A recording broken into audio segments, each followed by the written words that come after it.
Très heureux de vous retrouver dans le cadre de cette émission sur Vision 24 TV. La question du logement en Côte d'Ivoire se pose avec acuité. Quelle solution face à cette situation? Et pour en parler, je reçois sur ce plateau Madame Agathe Stéphanie Nguessan. Elle est directrice générale de Ivoire Mondial Construction et avec elle, nous allons aborder toutes les questions relatives à cette situation. Madame Nguessan, merci de répondre à notre invitation. Je vous en prie. Alors, avec vous, nous allons aborder un certain nombre de questions relatives au déficit du logement en Côte d'Ivoire. D'abord, je voudrais savoir quelle analyse faites-vous de cette situation? Merci beaucoup, Monsieur Boilouet. Et c'est vrai, la question du déficit de logement en Côte d'Ivoire est une question d'actualité assez cruciale. Bon, on pourrait en faire une analyse assez simple parce qu'il faut noter que la population ivoirienne déjà a connu une croissance très énorme récemment. Et selon les statistiques des Nations Unies, en 2030, la Côte d'Ivoire pourrait atteindre une population de 47 millions d'habitants. Alors, à côté de tout cela, il y a la situation économique du pays. Je pense que les efforts de l'État ivoirien ont relativement contribué au développement de notre pays. Et ce sont des choses qui se font par étapes. Le déficit reste un problème aussi à cause de l'exode rural. Les 40% de la population ivoirienne, en moyenne, résident dans les zones urbaines. Ce qui fait qu'il y a naturellement un grand déficit et cela a également une incidence sur le coût des biens immobiliers. Et naturellement, pour ceux qui n'ont pas vraiment les moyens, ils vont se retrouver à créer des bidonvilles un peu partout. Donc, c'est un problème qui se résout, je veux dire, peu à peu avec les efforts du ministère de la Construction, qui envisage également, ou qui a déjà démarré, l'accompagnement de projets, de programmes de logements sociaux. Je pense que ce serait vraiment une solution qui pourrait naturellement réduire ce problème de déficit de logement en Côte d'Ivoire. Alors, vous avez parlé des efforts entrepris par l'État de Côte d'Ivoire. Est-ce que vous avez le sentiment que cette politique-là a suffi pour faire face justement à ce déficit? Oui, je peux le dire. Sans risque de me tromper, je pense qu'aujourd'hui, avec la digitalisation, on peut quand même voir sur les différents réseaux sociaux les efforts entrepris par le ministère de la Construction et bien au-delà de cela, la restructuration même du secteur, des acteurs du secteur immobilier en Côte d'Ivoire. Donc, pour quand même passer à une étape d'accompagnement financier et tout le reste en ce qui concerne les acteurs du secteur immobilier, il est important que le secteur soit régularisé. Et c'est ce que le ministère de la Construction est en train de faire aujourd'hui pour entamer certains projets immobiliers. Il faut naturellement bénéficier d'un agrément. Il y a plein de documents à fournir pour permettre à ce que des amateurs ne se retrouvent pas dans ce domaine qui est un secteur à part entière, qui nécessite de la formation, du sérieux et surtout de professionnalisme dans la réalisation des activités. Une des solutions entreprises par le gouvernement ivoirien, c'était la construction de logements sociaux. On se rend compte aujourd'hui que cette opération n'a pas connu le succès escompté. Quel commentaire faites-vous de cela? Ce que je peux dire, c'est que ce sont des choses qui se font par étapes. Le gouvernement ivoirien a quand même eu la bonne volonté de réaliser des programmes et logements sociaux, mais après, c'est tout un ensemble qui nécessite vraiment assez de moyens. Parce que déjà, les VRD englobent une grosse partie dans les programmes de logements sociaux. Et généralement, cette partie est réservée à l'État. Et donc, ce n'est pas toujours évident, mais je pense que le ministère de la Construction, le gouvernement ivoirien font vraiment de leur mieux, parce que beaucoup de programmes immobiliers de certaines entreprises de la place sont en train d'être accompagnés par le ministère de la Construction via des partenariats avec des établissements privés, financiers en Côte d'Ivoire, en l'occurrence la BHCI et bien d'autres banques, qui accompagnent des projets immobiliers de logements sociaux pour les travailleurs du secteur public, et ceux du secteur privé ne sont pas encore moins en l'Est. Alors, je l'ai dit à l'entame de cette émission, vous êtes directrice générale de IMC. IMC, entendant Ivoire Mondial Construction. Alors, quelle est la politique mise en place par votre entreprise pour justement faire la promotion du logement en Côte d'Ivoire? Je vous remercie, c'est une très belle question. Alors, il faut savoir d'emblée que Ivoire Mondial Construction est une entreprise qui est aménageur foncier et aussi promoteur immobilier agréé auprès du ministère de la Construction, du Logement et de l'Urbanisme. Et notre politique relativement à ce secteur d'activité est beaucoup plus axée sur le social. Parce que, avant de s'engager dans des programmes immobiliers, l'entreprise était beaucoup plus axée sur des projets de lotissement qui envisageaient un peu l'urbanisation de certaines zones rurales et tout le reste.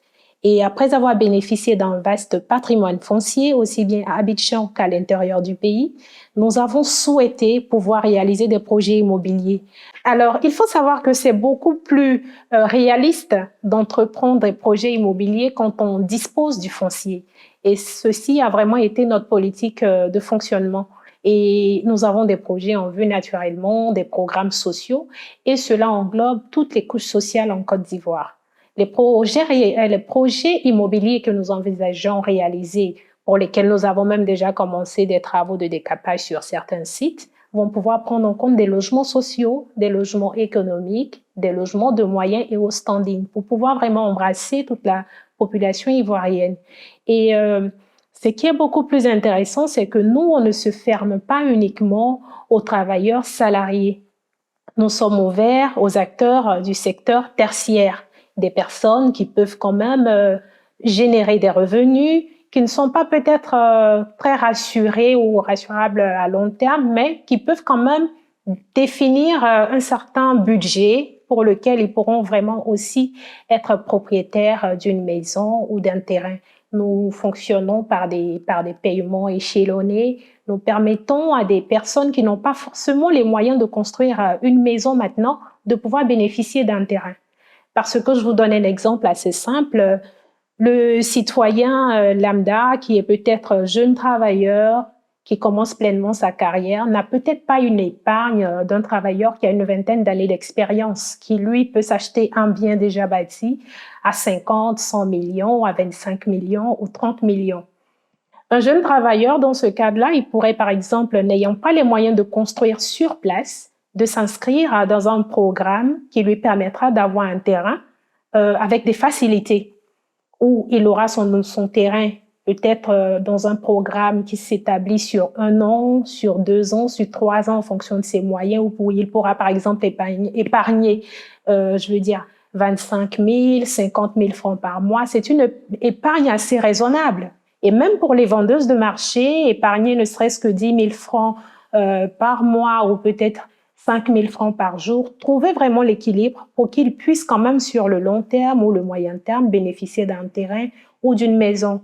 Et à la longue, on envisage aussi d'établir un petit programme qui va englober ce que nous appelons les locations-ventes. Parce que ça aussi, c'est un besoin. À l'époque, ça existait sur le marché immobilier. Aujourd'hui, ce n'est pas vraiment le cas à cause des réalités, de l'inflation de tout ce qui est matériel et matériaux de construction et tout le reste. On n'a pas toujours envie de céder un bien pour une location-vente. Généralement, quand c'est déjà réalisé, c'est une vente directe. Alors, Mme Nguessan, ce qui fait parfois peur aux clients ou aux populations, c'est la question de l'apport initial. C'est beaucoup redouté. Alors, à votre niveau, comment justement vous emmenez vos clients ou alors ceux qui sont intéressés par vos projets à s'inscrire facilement? D'accord. Alors, nous, notre approche, elle est tout autre que celle qu'on voit généralement. Ce que nous faisons, les programmes, ils sont en fait partagés. Nous avons signé avec des mutuelles, des associations ici en Côte d'Ivoire, des fêtières qui veulent par moment avoir des terrains, d'autres des maisons. Ce que nous faisons, c'est qu'il y a un compte séquestre qui est spécifique au projet et les versements se font sur ce compte-là. Et les partenariats que nous avons avec les établissements financiers ici en Côte d'Ivoire nous permettent aussi de pouvoir faciliter l'accès au crédit immobilier à des clients ou des particuliers qui se rapprocheraient par exemple de notre structure et qui n'auraient peut-être pas les moyens nécessaires pour s'acheter dans les médias un bien. Donc, on leur permet de rentrer dans un programme de crédit immobilier où la banque, avec toutes les garanties par derrière, pourra leur permettre de bénéficier d'un prêt ou un crédit acquéreur. Et après l'obtention du bien, la banque se chargera de couper à un rythme assez régulé quand même, tout en tenant compte bien sûr de la quotité cessible du client et tout le reste, pour qu'il puisse vraiment jouir de son bien. Et c'est de là que nous saluons même l'initiative de location-vente parce que ce n'est pas très intéressant pour quelqu'un qui bénéficie d'un crédit immobilier de se retrouver dans une situation à double loyer, c'est-à-dire payer le loyer de la maison ou de l'appartement qu'il habite et devoir être coupé tous les mois pour une maison qu'il n'habite pas encore. Alors, on sait qu'il y a une floraison d'entreprises qui opèrent dans le secteur de l'immobilier. Alors, Madame Guessant, j'ai envie de vous demander quelle est votre particularité au niveau de IMC. Qu'est-ce qui pourrait pousser, par exemple, un fonctionnaire ou quelqu'un qui travaille dans le secteur tertiaire de s'approcher, de vous approcher et vous demander, par exemple, les facilités pour pouvoir acquérir une maison. Alors, je reviens à ma question. Qu'est-ce qui vous distingue, n'est-ce pas, des autres entreprises qui sont sur le marché et qui sont vos concurrents? D'accord.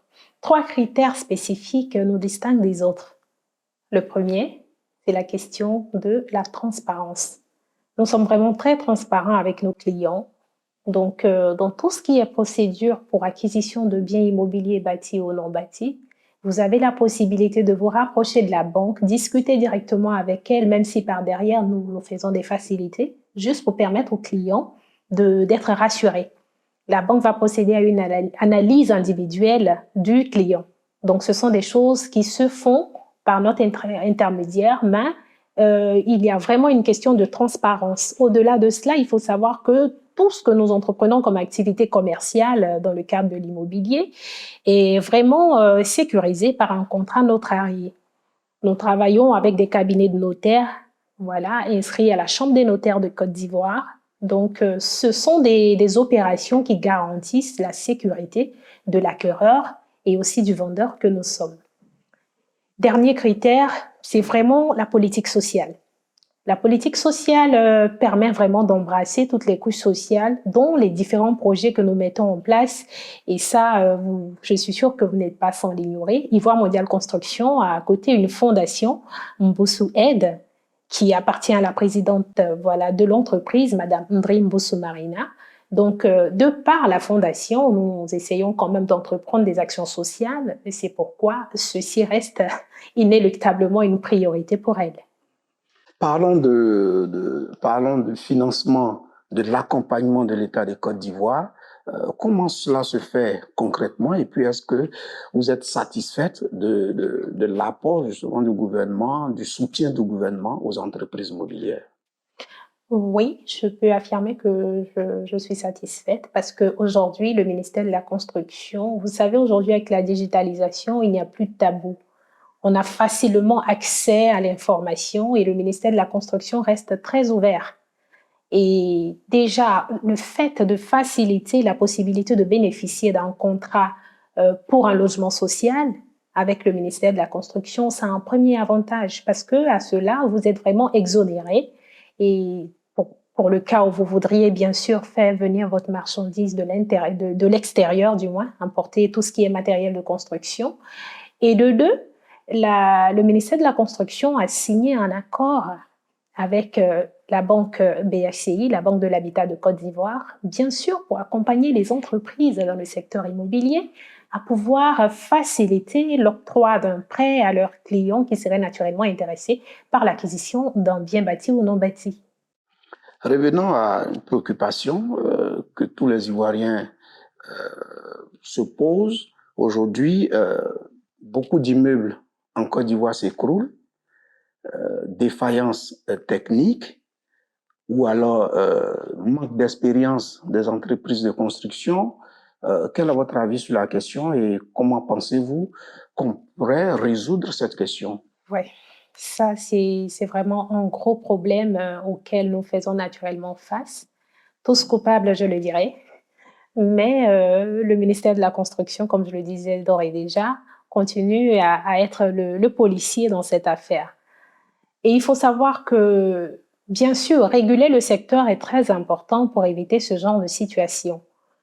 Parce que un ingénieur formé, je veux dire, dans le domaine de l'immobilier, qu'il soit architecte ou qu'il soit ingénieur en génie civil, en bâtiment, travaux publics, il y a un préalable pour construire une maison. Il y a un préalable pour démarrer un projet, aussi petit soit-il. Parce que les maisons, bien sûr, gardent la vie humaine, gardent des familles. Donc, vous ne pouvez pas quand même, sous prétexte de pouvoir tirer profit d'un projet, vous permettre de commencer un projet immobilier avec des matériels ou matériaux de construction qui ne respectent pas les normes. Commencer un projet de construction parce qu'aujourd'hui, la tendance, c'est les immeubles. On veut tous gagner. Donc, les villas basses, on n'y pense pas trop. On veut des appartements parce qu'on se dit un immeuble, j'ai au moins 24 appartements en fonction du R plus 4 ou etc. Mais par derrière, il y a un gros investissement qu'il faut prévoir. Tout ce qui est fondement, études de sol préalable, il y a un préalable parce que quand même, c'est plusieurs familles qui en deviennent les résidents. Mais on n'y pense pas vraiment. On veut faire de l'à peu près, généralement quand on est amateur, bien sûr, parce qu'il n'y a pas de conscience morale, il n'y a pas de professionnalisme et naturellement, on va en venir à des effondrements d'immeubles et tout cela. Mais le ministère continue de quand même superviser les activités parce que quand vous faites le tour de la ville... Vous n'avez pas le sentiment qu'il y a une sorte de laxisme au niveau du ministère de la Construction parce que quand la question revient de façon récurrente, quand on assiste à ces drames, que concrètement rien n'est montré aux populations que des actions sont faites, est-ce que vous n'avez pas le sentiment qu'il y a une sorte de laxisme au niveau du ministère de la Construction? Parler de laxisme au niveau du ministère de la Construction, non, je ne le dirais pas, parce que le plus important ou l'élément clé ici reste l'accès à l'information. L'information, aujourd'hui, elle est accessible. Le ministère de la Construction reste le premier promoteur qui fait vraiment des communications sur tout ce qui est effondrement d'immeubles. Et si vous faites aujourd'hui le tour de la ville, des zones qui sont généralement en construction, vous vous rendrez compte que le ministère de la Construction mentionne sur certains établissements en cours de construction que ça ne respecterait pas les normes ou etc. pour demander aux promoteurs du projet de se rapprocher du ministère pour qu'on ait vraiment accès à son cahier de charges, est-ce qu'il a son permis de construire et tout ça, parce que les gens travaillent dans l'anarchisme. Et quand ils ne respectent pas les procédures et que le ministère s'en rend compte, naturellement, ils sanctionnent. Donc, ils font vraiment leur part. C'est à nous, en tant que population, d'avoir vraiment le sens de la responsabilité, de l'éthique et du professionnalisme, parce que les maisons que nous bâtissons vraiment gardent les vies humaines. Quels sont les projets en cours de IMC aujourd'hui? Alors, au niveau d'Ivoire Mondial de Construction, nous avons plusieurs projets. Nous avons signé des conventions cadres avec certaines mutuelles de la place, en l'occurrence la CIE, la SODECI. Nous avons signé également avec l'ONEP, également avec l'Ordre ou l'Association des délégués médicaux de Côte d'Ivoire, avec la Mutuelle des artistes. Je ne me souviens plus du reste. Alors, pour tous ces projets-là, nous envisageons déjà de pouvoir satisfaire une tranche. Et nous avons procédé par une sélection d'un certain nombre ou d'un certain quota auprès de toutes les mutuelles qui ont signé avec nous. Et nous comptons démarrer un projet qui est l'un des plus imminents, que je vais souligner maintenant. C'est un projet qui est fait en collaboration avec la Basic Bank. Alors, ce projet, il est destiné particulièrement aux militaires, aux corps habillés de Côte d'Ivoire, militaires, eaux et forêts, etc. Et la banque, dans une politique de fidélisation de son portefeuille client, a décidé de mettre à disposition un crédit acquéreur pour qu'il puisse bénéficier d'une maison. C'est quand même un projet un peu social, compte tenu du coût qui a été négocié par la banque partenaire et tout le reste. Mais nous sommes très engagés. Et pour ce projet-là, les destinations sont Songon et Yamoussoukro. Et pour ce projet, on envisage vraiment de mettre à profit l'innovation et le transfert de technologie. Donc, ce sera des maisons qui seront construites avec énergie solaire intégrée, tout en gardant quand même la base de ce que nous avons avec la compagnie ivoirienne d'électricité. La facilité d'acquisition? des facilités d'acquisition, bien sûr, des crédits acquéreurs, des paiements au comptant. Ça va dépendre vraiment du besoin du client, mais il faut savoir que nous avons quand même des offres sur mesure. Et ce sera un programme assez intéressant parce qu'aujourd'hui, il ne faut pas se contenter de construire pour construire, il faut penser à la protection environnementale. Bien, merci Madame Guessant, merci d'être venue, d'avoir répondu à notre invitation. C'est moi qui vous remercie. Nous sommes pratiquement à la fin de cette émission. En 30 secondes, qu'est-ce que vous avez envie de dire? Alors, je voudrais m'adresser particulièrement à notre portefeuille client depuis la Côte d'Ivoire et la diaspora, les rassurer que nous avons des offres existantes, nous avons des terrains avec ACD, des terrains qui n'ont pas encore d'ACD, qui sont en cours de procédure pour ceux qui n'auraient pas trop grands moyens. Nous avons des maisons également qui sont prêtes, mais qui seront des paiements au comptant parce que ça a été déjà réalisé et tout le reste. Et donc, nous invitons tous nos clients à se rapprocher de notre direction commerciale pour s'enquérir des offres que nous avons en cours, des offres très intéressantes. Nous faisons des facilités en ce qui concerne les acquisitions de terrains et de maisons. Des projets immobiliers aussi sont en cours pour les logements sociaux. Les clients en ont vraiment demandé. Aujourd'hui, nous sommes prêts à le faire. Ces projets sont en cours et concernant le démarrage, nous avons entamé déjà les travaux de décapage et de viabilisation du site de Yamoussoukro, plus précisément pour le projet Subiaco résidentiel. Je vous remercie. Et à l'endroit de la diaspora?